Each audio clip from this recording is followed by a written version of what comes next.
Guys, I never ever want to hear anybody say that Michael Dappa is a boring actor. All he knows how to do is romantic scene, just kissing up and down. See, this movie right here, Away From Home, has shut all the haters up. It has proven. And guys, this movie is not getting the recognition it deserves. It's 3 hours, so I understand. You may not want to watch it to the end, but don't worry, I'm here. I'm gonna give you all the gist. Let's go. So Away From Home is based on a real-life event, and it stars Michael Dappa, Kanem, and David Ezekiel. Now listen, Michael in this movie is not the fine boy, lover boy you normally see you. Guys, let me tell you something. Anytime you see that Michael has that dark thing on his lip, like he has rubbed a charcoal there, he has removed all his pink lips, just know that he means business. We are not here for jokes. So yeah, Michael is basically this struggling mechanic. He's working at his shop to survive, and things are really, really tough for him and his family. He has a wife, he has a daughter, but he's broke. Like, on top of that, he has family drama. He has a brother who was supposed to stay in the village and take care of his sick father. But his brother also decides to come to the city and hustle. And it's like, you know what? There's nothing in the village. So now Michael is stressed because all the family burden is on his head. He has a wife, he has a daughter, he has a sick father in the village, and his brother too. And then this really shows the struggle of firstborns, especially firstborn sons. So I like the fact that captured that aspect of how firstborns always have the struggle of providing for their family. As if all this family stress wasn't enough, apparently one customer brought his car to the workshop, robbers came and they carried the car away. Now Michael is also paying for that damage because the car went missing in his workshop. Now the customer told him to bring 3 million naira plus, and Michael has paid up to 3 million naira, but the man is still on his neck, demanding his balance. Guys, imagine all this load just on one human being's neck. At this point in the movie, we are starting to see Michael's struggles, the things that make him desperate to make money at any cost, because that's the entire plot of the movie. Michael being desperate to make money at any cost. All that pressure is on his head. But guys, let me tell you the part that vexed me the most. Michael doesn't want his wife to work.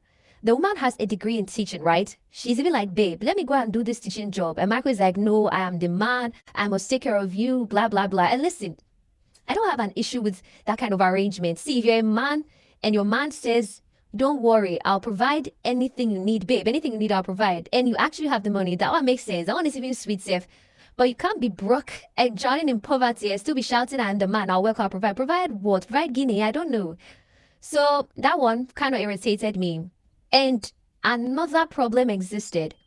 So Michael's wife later on pulls out a pregnancy test. That means another baby. So now we have Michael himself, he has to take care of. He has to take care of his wife. He has to take care of his brother, his sick father, and his daughter, and the new baby. That's crazy, oh. At this point, Michael was looking like he had no hope. And to make it worse, he was also owing his landlady. Poverty. Poverty is a bastard. The landlady is like, Michael, when I pay for the money? And Michael is like, you know what? I'll pay this weekend. Guys, after all this, to make matters even more worse, Michael gets a call from the village that, Papa is sick. Like, Michael's father is sick again. Michael's brother was supposed to stay in the village and take care of their father, but Michael's brother was now in the city with Michael, and then their father was sick again. The pressure is getting... So now Michael has to now hustle and make money, guys. So Michael tells his friend Fryo about his struggles, and be careful of friends. When our parents were warning us, we thought that they were just spoiling our fun. But see, be careful of friends, because Michael tells Fryo that I'm going through a lot. I need to make money. I'll do anything to make money, because at this point the bills on Michael's head are crazy. Michael's like, I'll do anything to make money. His friend goes, anything. He says, I would do it. Then his friend tells him that, you know what? I know a guy that sold one of his kidneys, and they paid him 15 million naira. After 4 weeks, he was fine and he was released, living his life comfortably. Michael was like, what? 15 million naira for one kidney? How? Who did that kind of thing? What are you talking about? Michael is a bit hesitant, but eventually he's like, you know what? I need the money. Like, the bills on my head are a lot. Sign me up. Not knowing, Michael's brother was hiding at the back the whole time, and he had every single detail.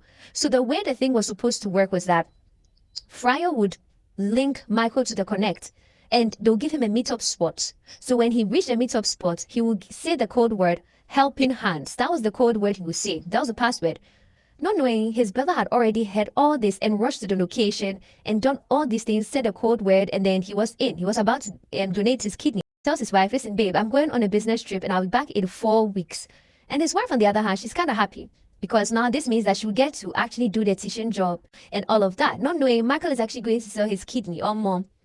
Hey guys, this part of the movie was giving Squid Games. If you've watched Squid Games before, you know that it was giving Squid Games. They blindfolded Michael, put him inside a car. He didn't even know where he was going. And next thing, they drop him in a hospital.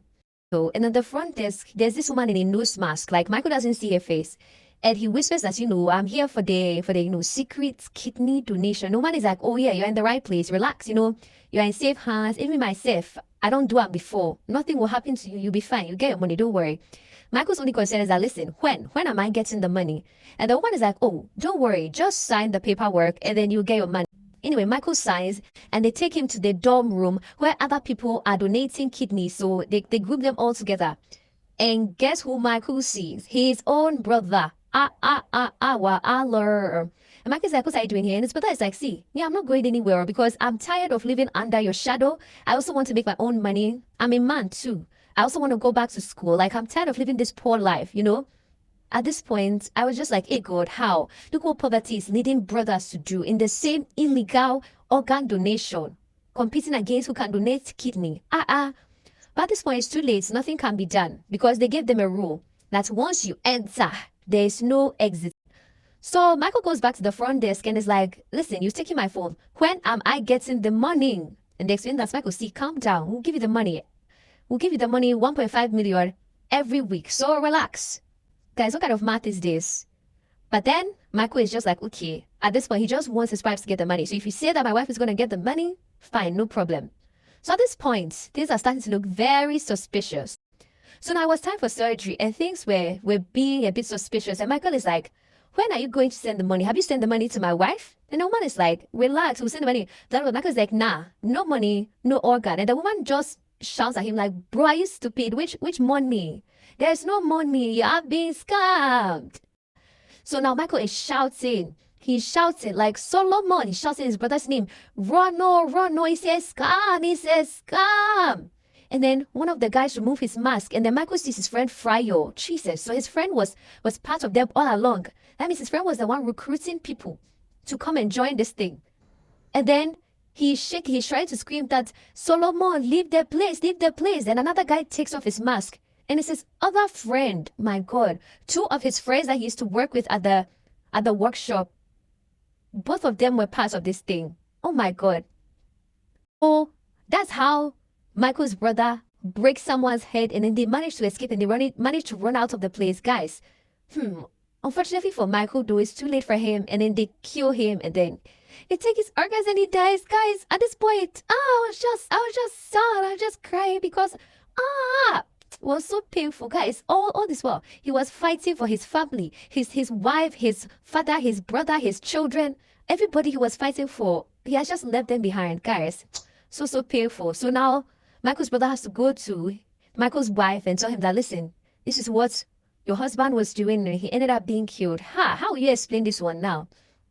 And the worst part of this is that these wicked men have been running this scheme for a very, very long time. And then they'll pretend that, oh, we will just take one of your kidneys and give you the money. When you go organ harvested, like human trafficking, they'll just kill you and you will go. That's exactly what happened to Michael. In this movie, from beginning to end, not one happy moment. Shy, Michael really suffered. But there are lots of lessons in this movie. Like, number 1, be careful who you trust. It's not everybody that you be telling your family secrets, your family problems to. Number 2, not every money is good money. There's blood money. Be careful of quick money. Use your brain. And the craziest part is the movie is made based on a real life event. And then this is real. This is like people's lives actually happening. Guys, be safe out there. As for me, I'll give the movie a 10 out of 10. Solid. Michael showed rage. He showed diversity. He showed that he can act more roles than just the lover boy role. And I want to see him bring more of this. He absolutely delivered. And I love that the story tackled very, very serious topics like human trafficking, 10 out of 10. If you've not watched it yet, I 100% recommend you go watch it and share the movie. Let's get it to 1 million, guys. He deserves it. The movie deserves all the recognition and deserves to be on Netflix. Anyways, thanks for watching. Make sure to like, comment, and subscribe.